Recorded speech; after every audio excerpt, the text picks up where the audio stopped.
Welcome back, everyone. It's been Welcome some back. time. Been months.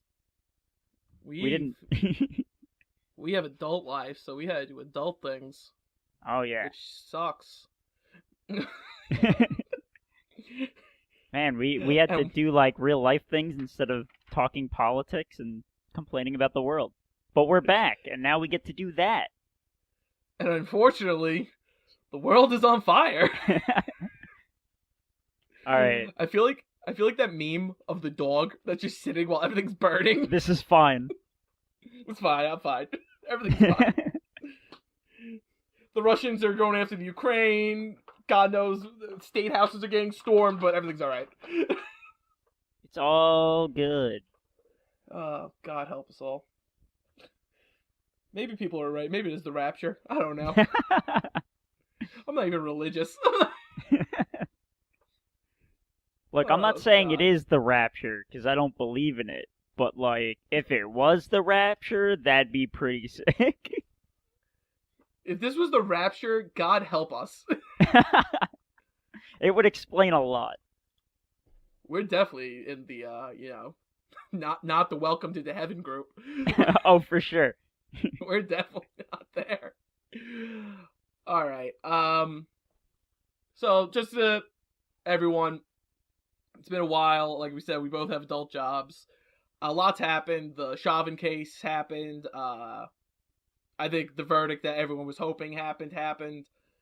Unfortunately, I think there will be problems. We'll talk about that.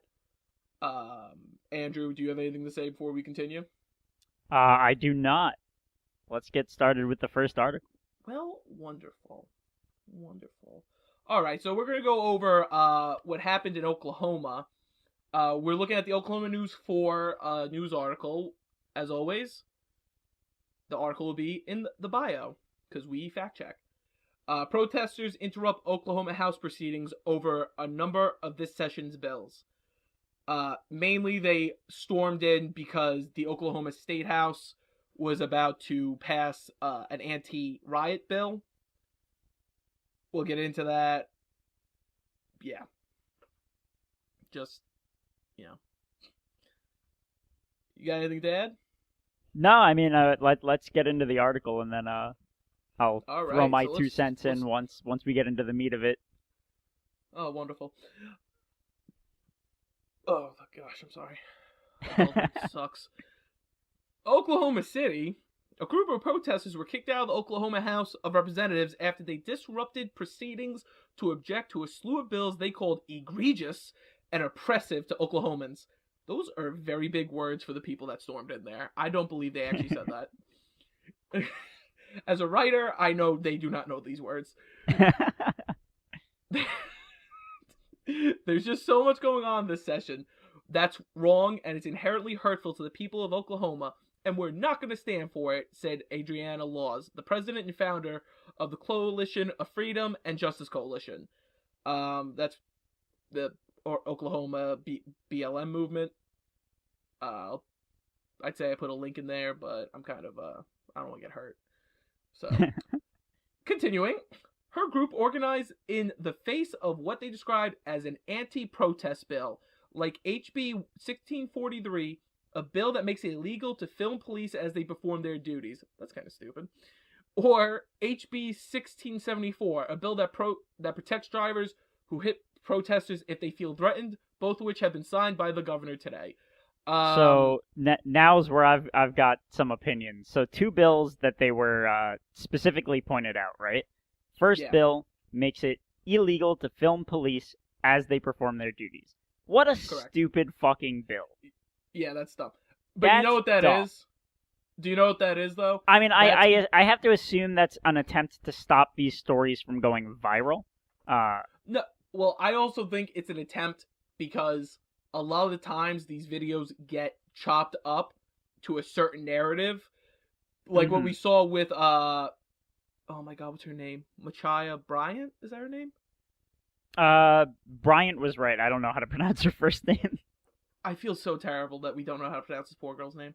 The department immediately released the body cam because they didn't want the protest to get violent. But then you also had the neighbor, who actually the neighbor's video kind of painted the police as the good people in the scenario. But I understand why they don't want it. I think it's a stupid bill, personally. It's like, you're a public servant, you should be allowed to be filmed regardless. Right. Now, But that's a completely different thing compared to the next bill. So a bill that protects drivers who hit protesters if they feel threatened. Now, I would say having some sort of protection for self-defense is just a thing that makes sense, right? Yeah, well, you promised that in the Second Amendment. Right. Now, the only thing I would, I guess, nitpick at this is it shouldn't necessarily be based on if they feel threatened, because it's kind of hard to prove how someone feels or if someone feels threatened. If there was a clear and present danger, then you should be it perfectly makes sense that you should be able to drive through people who are actively posing as threats to your life. Definitely, and I agree. But also, I feel like that's going to be something that it'll come down to the district attorneys to define if it was justifiable. So, like that incident in Texas, remember when they put the AK-47 in the gentleman's face? Right. In that scenario, I said that man had the right to plow through that crowd. That was a immediate threat. But then you had that other video where you had the protesters holding hands and being like, "Kumbaya," and then the nurse came out and like curb stomped them all. That a little unnecessary. Just a little bit. Yeah, like, so the key here is that these bills have, or at least some of them, seem to have a good amount of logic behind them. Flawed, sure, but like, you going in and like storming the building itself is not going to, it's not even going to stop what you want stopped, right? It's just going to delay it by like a few hours. But second, it's not sending a great message. Like, when you protest, there's a reason that you do so without obstructing people's abilities to, like, continue to do what they're doing. Yeah. Well, this is, like, how many people last summer were killed because they were in ambulances and people were blocking streets? And I get the idea that they want to stop this bill from happening.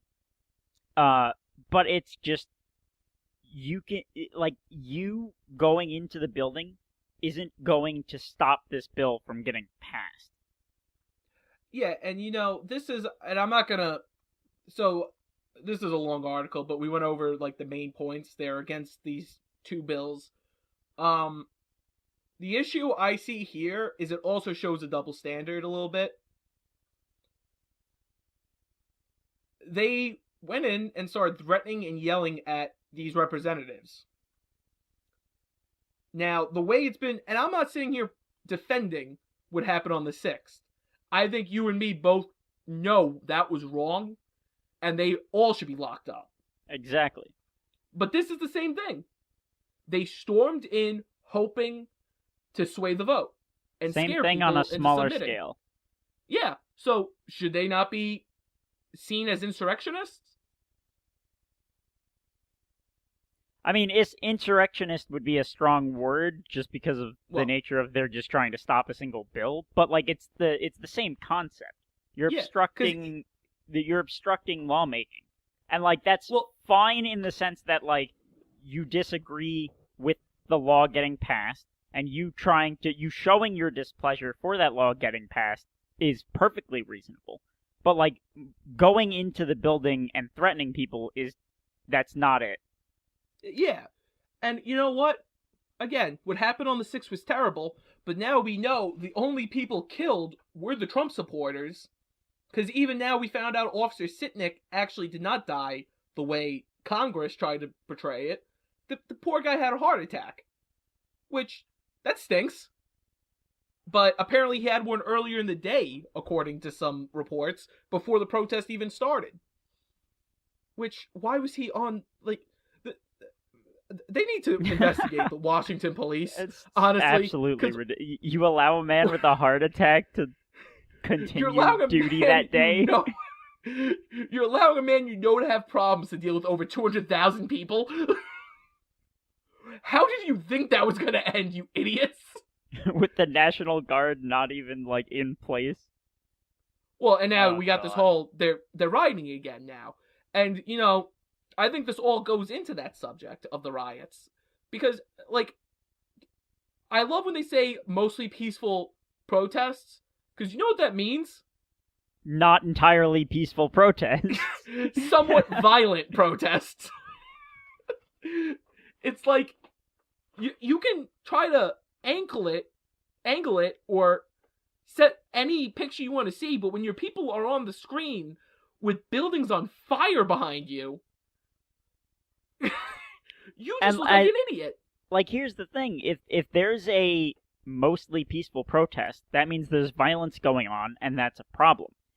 Yeah. They're, like, the only way I can think of it is they're comparing, like, what could they possibly be comparing this to, if not, like, so you have a mostly peaceful protest, right? What are the other options? You have an entirely peaceful protest. That'd be better, right? We all agree with that. Or you have a mostly violent protest. Well, Nobody agrees with a mostly violent protest. Can you even name one? There might be, like, a couple mostly violent protests in, like, American history. Well, now let's get to this. So, Maxine Waters goes to Minneapolis. She says we need to get more confrontational. We need to get in their faces. Regardless, we need to stay in the streets. Like 2 hours later in Minneapolis, people fire on the National Guard.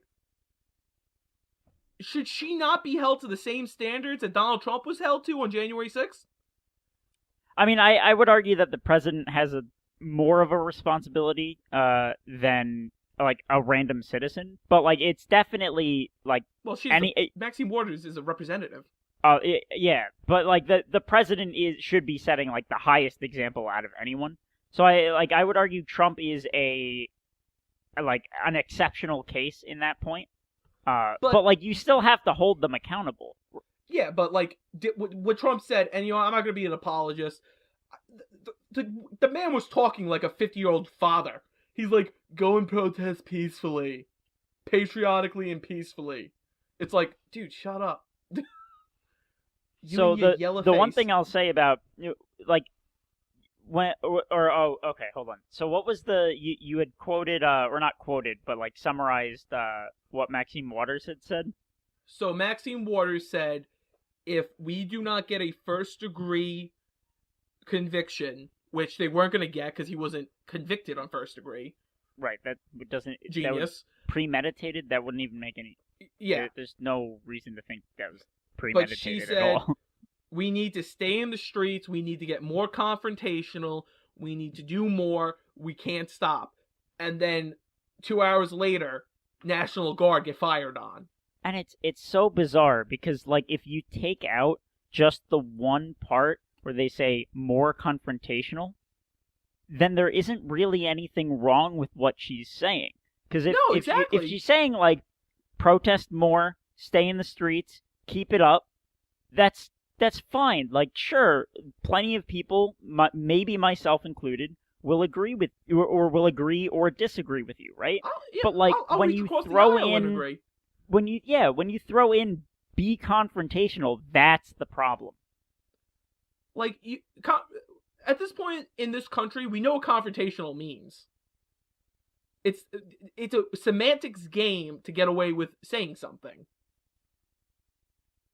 And I just see a sad double standard here, because I'm like, okay, Trump said this, but at the end of his speech, he literally said, now go protest patriotically and peacefully and root on the lawmakers.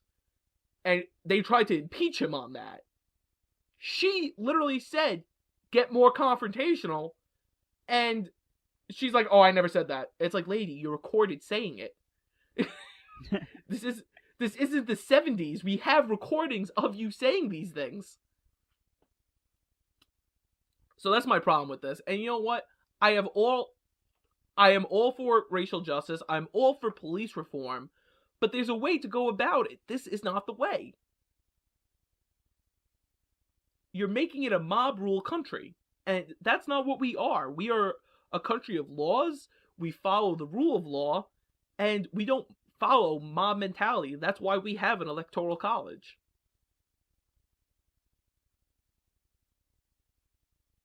All right. So do we want to go through the rest of this article, or do we think we've exhausted everything we were going to say on this topic? Well, we talked about what we had to talk about. They passed it. Yep. We saw that coming. They passed it anyway. To add on, 35 other states have put forward similar laws. I think Pennsylvania did too. And I think Wolf said is that similar laws to the like driving through the crowd bill? Yeah, they're anti-riot bills. Okay. Apparently, police, if there's a riot, they can just call the state of emergency and shut it down. I think Pennsylvania's doing it because they have a Republican legislator, and I think they have a veto-proof majority. So, yeah, that's the Oklahoma thing. And if anyone was listening, if you want to protest, be our guest. But just be peaceful. Yeah, just, like, don't break the law, don't break into people, don't break in anywhere, don't threaten violence upon anyone. Just don't commit arson. Yeah, don't commit arson. Like, protest is one thing, violence is another. They should be kept separate. Yeah, like, I marched the first month after, like, when the protest came to my town, I marched peacefully. And I'm a conservative. What did you do, Andrew? Absolutely nothing. I rest my case.